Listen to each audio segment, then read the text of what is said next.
আসসালামু আলাইকুম। চিত্রচিরে চৈত্র মাস। লিখেছেন মম সাহা। আজ শনিবার, সওদাগর বাড়িতে তুমুল নীরবতা। হইচই নেই কোনো রকম। কৃষাণ আর দিশান আজ হোস্টেলে চলে গিয়েছে। ওহি ভার্সিটিতে, চিত্রা নিজের কলেজে। ছেলেরা যার যার কাজে। তুহিন গতকাল রাগ করে যে বাইরে গেল, আর ফিরে আসেনি। তুহিনের রাগ বরাবরই অনেক বেশি। খুব সহজে না রাগলেও রাগ উঠলে আর হুঁশ থাকে না। চঞ্চল বাড়িটা কেমন নিস্তব্ধতায় ছেয়ে গেল। খাবার টেবিলের হইচই আর হয় না। টিভির চ্যানেল নিয়ে ভাই বোনদের আর মিছে মিছে তুমুল ঝগড়া হয় না। মাছের বড় টুকরোটা কে খাবে তা নিয়ে আরেক দফা বাকবিতণ্ডাও আর হয়নি। কেমন বাড়িটার প্রতিটি কোণায় হাহাকার লেপটানো। আফজাল সওদাগর তার নিজের ঘরে শুয়ে আছেন, কপালে হাত রেখে, চোখ দুটো বন্ধ। রোজা রোজ রোজা সওদাগর কপালের ঘাম মুছতে মুছতে ঘরে প্রবেশ করতেই তার চোখ যায় স্বামীর নিস্তব্ধ দেহটার দিকে।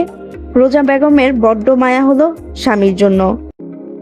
স্বামীর জন্য এই রোজা সওদাগর কত কিছুই না করেছেন, কত অন্যায়ই মেনে নিয়েছেন, কেবল স্বামীর মুখের হাসি দেখার জন্য।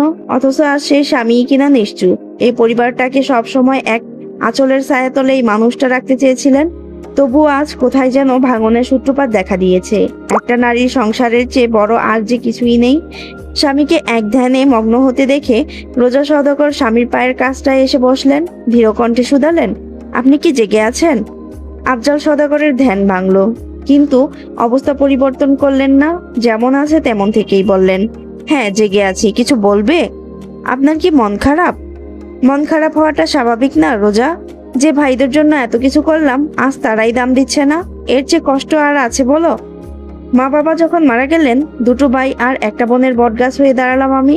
অথচ আজ আমি মূল্যহীন। রোজা সওদাগরের খারাপ লাগলো। তার স্বামী প্রীতিবেশী, স্বামীর কষ্ট তিনি মানতে পারেন না কখনোই। রোজা সওদাগর আশ্বাসের স্বরে বললেন, আপনি চিন্তা করবেন না। নুরুল আজকাল কেমন হয়ে গেছে, বয়স বাড়ছে তো।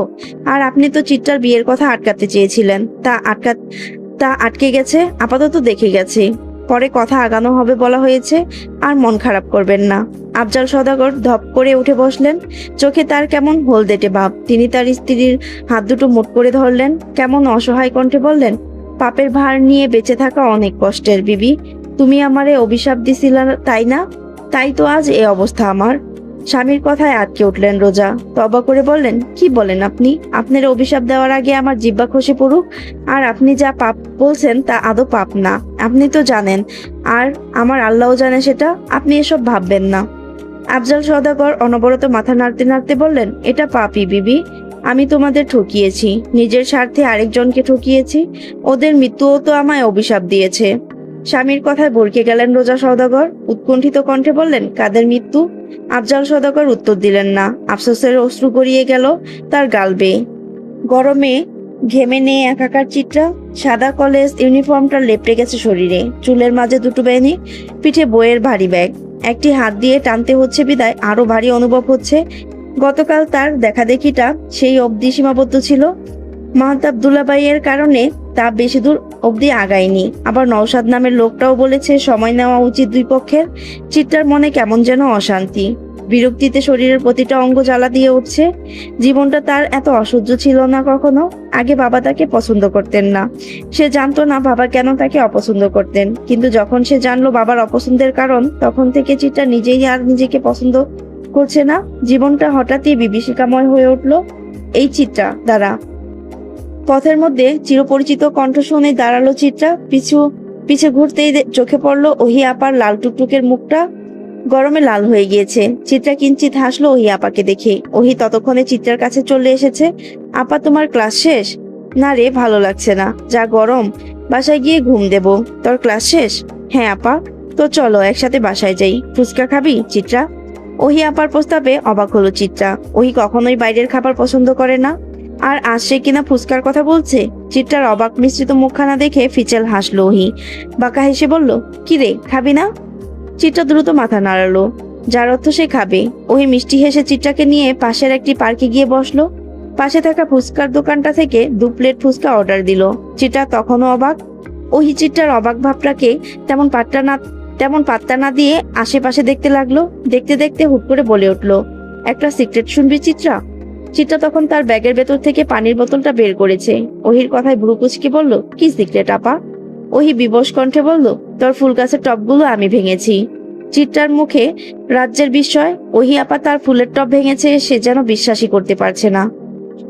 ওহি আপা হলো গিয়ে নরম মানুষ, তার দ্বারা এই শক্ত কাজ সম্ভব? ওহির দৃষ্টি তখনও পার্কের আশেপাশে বোলাতে ব্যস্ত। চিত্রার বিস্ময় মাখা মুখ পানে সে একবারও ফিরে তাকায়নি। চোখের সাথে চোখ মিললেই যেন সে কত কথা বলতে পারবে না। তাই তো আজ চোখে চোখ মেলানো বারণ। এতদিনে জমানো কথার প্রজাপতিদের আজ উড়িয়ে দিতে হবে। কথা জমিয়ে রাখলে মনের উপর অত্যাচার চালানো হয়, অথচ ওহি নিজের মনের উপর সেই অত্যাচার করে যাচ্ছে দিনের পর দিন। আজ না হয় অত্যাচারের সমাপ্তি ঘটুক। ছোট্ট একটা শ্বাস ফেললো ওহি, ধীর কণ্ঠে বলল, ভাবিস না তোর উপর হিংসা থেকে করেছি সেসব। তোর উপর হিংসা করার কিছু নেই, বরং মায়া করার মতন বহু কিছু আছে। তবে আমার মায়া কম। কাকপক্ষীতে ছিঁড়ে খেয়েছে মায়া। ওহি আপার কথার আগামাথা কিছুই বোঝেনি চিত্রা, কেবল ফেলফেল নয়নে তাকিয়ে থাকলো। কথা বলার শক্তিও যেন সে হারিয়েছে। ওহি আপা কি বলছে সে কি তা জানে? আপা তুমি ঠিক আছো? চিত্রার প্রশ্নে আকাশ ছোঁয়া বিস্ময়।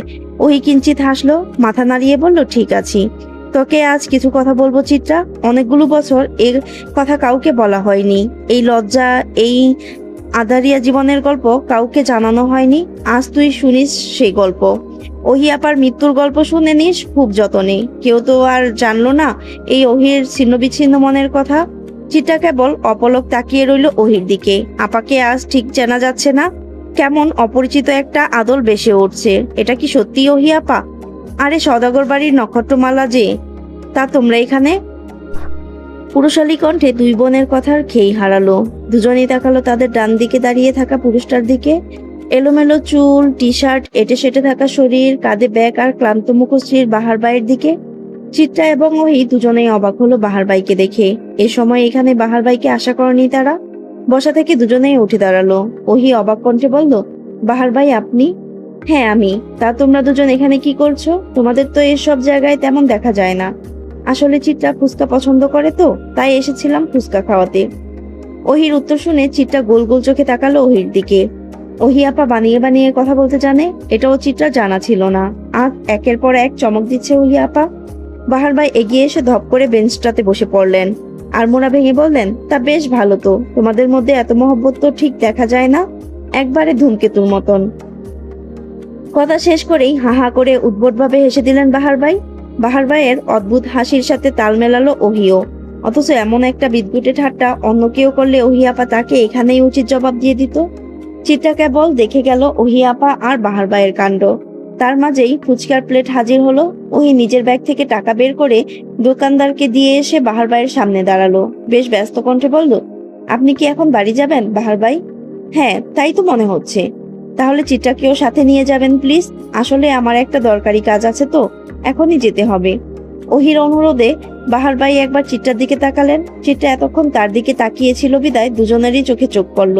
বাহার ভাই সাথে সাথে চোখ ঘুরিয়ে নিলেন। এতে ছোট হয়ে এলো চিত্রার মন, কারণ সে জানে বাহার ভাই কখনোই রাজি হবেন না। কিন্তু চিত্রাকে অবাক করে দিয়ে বাহার ভাই বললেন, কোলে করে নেব নাকি কাঁধে করে? বাহারের অদ্ভুত কথার ভঙ্গিতে আবার হেসে ফেলল ওহি। মুখ চিপে বলল, আপাতত রিকশায় করে নিলেই হবে। চিত্রা মুখ ফুলালো আর চোখে ওহির দিকে তাকিয়ে বলল, আপা তোমার না এখন বাড়ি যাওয়ার কথা? তাহলে এখন আবার কোথায় যাবে তুমি? ওহি চিত্রার কাছে গেল। চিত্রার হাতে কিছু টাকা গুঁজে দিয়ে প্রায় ফিসফিস করে বলল, দরকারি কাজে যাব, টাকাটা রাখ, রিক্সা ভাড়া দিয়ে দিস। বাহার ভাইয়ের কাছে মনে হয় টাকা নেই। চিত্রা কেবল আহমকের মতন মাথা দুলালো। ওহি ততক্ষণে ঝড়ের গতিতে তাদের সামনে থেকে চলে গেল, যেন তার কাজটা কত জরুরি। এখন না গেলে পৃথিবী ধ্বংস হয়ে যাবে। কোলাহলপূর্ণ রাস্তায় একদম একা হেঁটে যাচ্ছে ওহি। তার কোনো গন্তব্য নেই, না আছে নির্দিষ্ট কাজ। কেবল বাহার ভাই আর চিত্রাকে একটু একা ছাড়ার জন্যই এ মিছে অজুহাত। আর কেউ জানুক আর না জানুক, সে তো জানে বাহার ভাইয়ের গিটারের করুণ সুরের কথা, মাঝ রাত্রিরে বাহার ভাইয়ের দীর্ঘশ্বাসের কথা। সেখানে যদি চিত্রা এসব দূর করার চাবিকাঠি হয়, তাহলে তো আর মন্দ হয় না। সবাইকে কি আর এক জন্মে পাওয়া হয়? বাহার ভাই না হয় ওহির এক জীবনের অপ্রাপ্তি হয়ে রইল। এই যে মিস, শুনেন প্লিজ, সিঙ্গেল আছেন কি? ওহির ধ্যান ভাঙলো। মনে হলো তাকে উদ্দেশ্য করেই যেন কেউ গানটা গাইলো। পথচারীর কয়েকজন বাঁকা চোখে তাকালো। ওহি ঘুরে পেছনে তাকাতেই খুব অল্প পরিচিত মুখটা ভেসে উঠল। ওহি অবাক কণ্ঠে বলল, আপনি? গানটা কি আপনি গাইলেন? সুন্দর দেখতে সুঠামদেহী পুরুষটা মুচকি হাসলো, মাথা জাকিয়ে বলল, হ্যাঁ মিস, আমিই গাইলাম। ওহির চোখে মুখে বিস্ময় ছড়িয়ে পড়ল। বিস্মিত কণ্ঠে বলল, আপনি কি আমায় চিনতে পারেননি? ভদ্রলোক এগিয়ে এলো, মিষ্টি হাসি দিয়ে বলল, চিনব না কেন? গত পরশুই তো দেখলাম আপনাকে, কালো জামা পরনে, গোল গোল চশমায় মিষ্টি দেখতে মেয়েটা। লোকটার কথার দাজ পছন্দ হলো না অহির। এমন একটা ছেলের সাথে কিনা চাচা চিত্রার বিয়ে ঠিক করেছেন। ছেলেটা কেমন গায়ে পড়া গোছের। অহির চোখ মুখ কুচকানোর ভঙ্গিমা দেখেই নওশাদ হয়তো কিছু আন্দাজ করলো। তাই তো বেশ ঠাট্টার স্বরে বলল, আপনি কি আমায় চরম অভদ্র ভাবছেন মিস? অহির নিজেকে সংযত রাখার চেষ্টা করে বেশ ভদ্রভাবে বলল, দেখুন মিস্টার, আপনার সাথে আমাদের পরিবারের একটা সুন্দর সম্পর্কের কথা হচ্ছে, তাই আপনার কাছ থেকে এমন আচরণ আশা করছি না। সুন্দর সম্পর্কে ঠাট্টা করা কি নিষিদ্ধ? চলুন হাঁটতে হাঁটতে কথা বলা যাক। নওশাদ ছেলেটাকে অভদ্র কখনোই মনে হয় না, বেশ ভদ্রই মনে হয়। তবুও তার অহেতুক ঠাট্টাটা অহির পছন্দ হয়নি, কিন্তু ভদ্রতার খাতিরে সে পা মেলালো। অহিকে হাঁটতে দেখে মিষ্টি হাসলো নওশাদ, নরম স্বরে বলল, আপনাকে নিয়ে হাঁটা হবে মোর শত আলোকবর্ষ পথ। রিকশায় হুট উঠানো, গতিমাধ্যম চলছে অনবরত। পাশাপাশি বসে আছে চিত্রা আর বাহার বাই, চুপচাপ স্তব্ধ। অন্য সময় হলে চিত্রা কত কথার ঝুড়ি নিয়ে বসতো, কিন্তু আজ তার মনে ভীষণ সুখ। কথা বলা যাবে না, আর এ পাষণ্ড পুরুষের সাথে তো আরো আগে কথা বলবে না সে। রাস্তার দুই সারিতে হরেক রঙের ফুলের গাছের সারি, কি সুন্দর লাল টুকটুকে ফুল হাসছে অনবরত। রিকশার ক্রিং ক্রিং শব্দ। নীরবতা ভাঙলেন বাহার বাই, বরাবরের মতন গা ছাড়া ভাবে বললেন, তা রঙনা, মিষ্টি তো খাওয়ালে না? চিত্রা অসহায় দৃষ্টিতে তাকালো। লোকটা তাকে খুঁচিয়ে কি মজা পায়? হৃদয়ের জ্বালা বাড়িয়ে কি তৃপ্তি মেলে লোকটার? একটা শ্বাস ফেললো সে।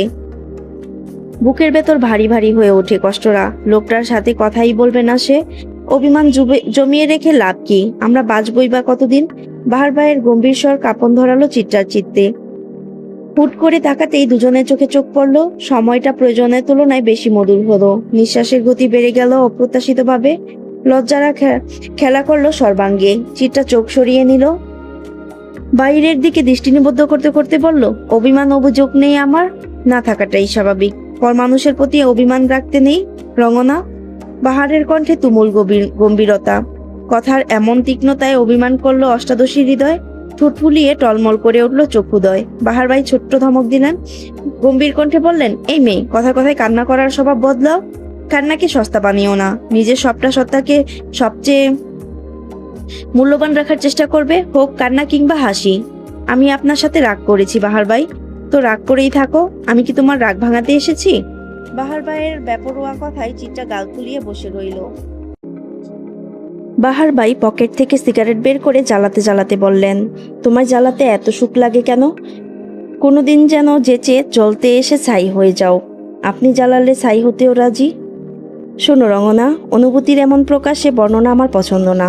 অনুভূতি গোপন রাখতে হয়, তবেই না মূল্যবান হবে। বাহার ভাইয়ের কথায় অপমানিত হলো চিত্রা, সাথে তাজ্জব বনে গেল। ততক্ষণে রিকশা এসে থেমেছে বাড়ির সামনে। চিত্রা ভাড়া মিটিয়ে দিতে দিতে বলল, আর অনুভূতি মেলে ধরবো না বাহার ভাই, সবাই তো সবটার মূল্য দিতে জানে না। আমি ভুলেই গিয়েছিলাম। চিত্রার তীক্ষ্ণ কথাতেও হেলদুল হলো না বাহার ভাইয়ের। তিনি বরং বেশ স্বাভাবিকভাবেই বললেন, এই যে মেয়ে রঙনা, তোমার মুখে অভিমান মানায়, অভিযোগ না। চিত্রা ততক্ষণে বাড়ির ভেতরে চলে গিয়েছে। বাহার ভাই ছোট একটি শ্বাস ফেললেন। দীর্ঘশ্বাসের হাহাকার বেশি গেল তার সাথে। আজ একটা টিউশনিও চলে গেছে। এমন মানুষের প্রেমে মত্ত হওয়া মানায়, যার বাঁচা মরারই ঠিক নেই। আফসোসগুলো তিনি হাওয়ায় মিলিয়ে গান ধরলেন, জীবন দিলা কাঞ্চাবাসের খাঁচারি মতো, যত্ন নেওয়ার আগে তাহা ভাঙ্গে অবিরত, দয়াল ভাঙ্গে অবিরত। আজ সারাদিন দেখা মেলেনি মুনিয়া বেগমের। প্রথমে সবাই ভেবেছিল রাগ করে হয়তো দৌড় দিয়েছেন, কিন্তু যখন দরজার সামনে পর্দা সরালো, তখন দেখা গেল দরজার বাইরে থেকে আটকানো। দরজা খুলে ভেতরে যেতেই শূন্য রুমখানি জানিয়ে দিল মুনিয়া বেগম নেই। বিছানার কিনারায় সাদা চিরকুট, তুলোর মতন মেঘগুচ্ছ বিচরণ করছে আকাশে। মিঠে বাতাস, কমল লালাবো আকাশ। প্রকৃতিটা কবির ভাষায় কবিতার যোগ্য, প্রেমিকার প্রেম জাগরণের মতন, বিষাদে আচ্ছাদিত মানুষের মনে উৎফুল্লতা আনার মতন। সাথে মন খারাপে আবিষ্ট চিত্রা দাঁড়িয়ে আছে। সময়টা ঠিক দিনের তৃতীয় ধাপ, অপরাহ্ন। মুনিয়া বেগম বাড়ি ছেড়েছেন আজ 2 দিন হতে চলল। গতকাল থেকে এ অবধি তার কোনো খোঁজ নেই। চিঠিতে তিনি চরম অভিযোগের স্বরে লিখে গিয়েছেন তার চলে যাওয়ার কথা। চিত্রাই যে সে অভিযোগের কারণ তা লিখতেও বাদ রাখেননি। চিত্রা তার বাঁ হাতে গুজে রাখা মায়ের চিরকুটটা নিজের অক্ষিদয়ের সামনে মেলে ধরল, যেখানে কি সুন্দর করে গোটা গোটা অক্ষরে লেখা, প্রিয় চিত্রাঙ্গনা, চিঠির শুরুতে আমার এক আকাশ ভালোবাসা নিও। তোমায় আমি কতটা ভালোবাসি তা নিশ্চয়ই তোমাকে বিশ্লেষণ করতে হবে না, তাই না? তোমার প্রতি আমার এক অগাধ মায়া আছে। কেন জানো? তোমায় যেদিন দুহাতের মাঝে পেয়ে চোখ ভরে দেখলাম, সেদিন মনে হলো আমার মাকে দেখছি। সেই দুদিনের শিশুটা কি মায়া লাগালো আমার কে জানে। এরপর থেকে আমি আমার মা হারানোর সুখ ভুলে গেলাম। তোমার পুরো নাম তোফা চিত্রাঙ্গনা। তোমার নামের আগে পরে কোনো পরিচয় নেই কেন বলো তো? কারণ আমি তোমায় এমন বানাতে চেয়েছিলাম যেন তুমিই তোমার পরিচয় হও। শখ করে রেখেছিলাম তোফা মানে উপহার, সৃষ্টিকর্তার দেওয়া সবচেয়ে মূল্যবান উপহার তুমি আমার। অথচ আজ তুমি আমার সব ভালোবাসা ভুলে বাবার মোহে পড়ে ভুল সিদ্ধান্তে ডুব দিয়েছ। আমি তোমার এমন ক্ষতি দেখতে পারবো না। আমি এও জানি তোমার বাবা হয়তো খুব বাজেভাবে পিষে ফেলেছে তোমার মন গোপন কোনো কথার আস্তরণে, তাই তোমার এই সিদ্ধান্ত। কিন্তু মা, তুমি পিষে যাওয়াটা দেখলে আর আমায় দেখলে না, তা যে মানতে পারবো না। তুমি না হয় তোমার বাবার কথায় জলাঞ্জলি দাও তোমার জীবন, আমি তা নাই বা দেখলাম। ভালো থেকো, ইতি তোমার তথাকথিত মা। চিঠির শেষে সম্বোধনটাই যেন চিঠিটাকে রক্তাক্ত করতে যথেষ্ট। মা কতটা কষ্ট পেয়ে নিজেকে এভাবে সম্বোধন করেছেন, কিন্তু সেও বা কী করবে। বাবা সেদিন রাতে তাকে তার জীবনের এমন ভয়াবহতার কথা জানিয়েছেন যা সে মানতে পারেনি। এমন একটা অপ্রত্যাশিত অতীত সে ভাবতে পারেনি। ঘৃণায় ভরে গিয়েছিল তার দেহ। পৃথিবীর সব যন্ত্রণা নিয়ে বাঁচা যায়, কিন্তু নিজেকে ঘৃণা করে আদৌ বাঁচা যায়? অথচ বিধির বিধান আত্মহত্যা মহাপাপ। যেখানে জীবনটাই পাপের ফসল, সেখানে মহাপাপটাও কেমন হাস্যকর। অশ্রুরা গোপনে ঝরে গেল মুক্তোর মতন। তাদের কেমন বিবর্ণতা। আরে আমাদের চিতাবাগজি করে কি একা একা? পেছন থেকে কারো কণ্ঠ ভেসে আসতেই চিত্রা চোখের অশ্রু মুছে ফেলল। দুর্বলতা যে আড়ালেই রাখতে হয়, জেনে গেলেই তো জ্বালিয়ে দেবে মানুষ। চাঁদনিও ততক্ষণে তার ভারী পেট নিয়ে ওহির সাহায্যে চিত্রার কাছে এসে দাঁড়ালো। চাঁদনি আপাকে কত সুন্দর লাগে আজকাল। মাতৃত্বের সৌন্দর্য পৃথিবীর সব সৌন্দর্যকে হার মানায়। কি সুন্দর! চাঁদনির মিষ্টি হাসির পরিবর্তে চিত্রও হাসলো, কৃত্রিম হাসি ঝুলিয়ে বলল, চাঁদ আপা গো, তোমার এত সুন্দর কেন লাগে? চাঁদনি গাল টেনে দিল চিত্রার, মিষ্টি হেসে বলল, সত্যি সুন্দর লাগে নাকি রে? কই তোর দুলাভাই যে আদর টাদর করে না এখন, মুটিয়ে গেছি কিনা? চাঁদনি আপার কথার ধরনে ফিক করে হেসে উঠল চিত্রা। হাসতে হাসতে বলল, ছি আপা, শরম পাচ্ছ না তুমি? শরম কেন পাবো রে? সত্যি কথা বলতে কিসের শরম? শুনেছি দিনে 14 বার সত্যি কথা বলা যায়। আমি তো মাত্র একবার বললাম, তাও তোরা সহ্য করতে পারছিস না?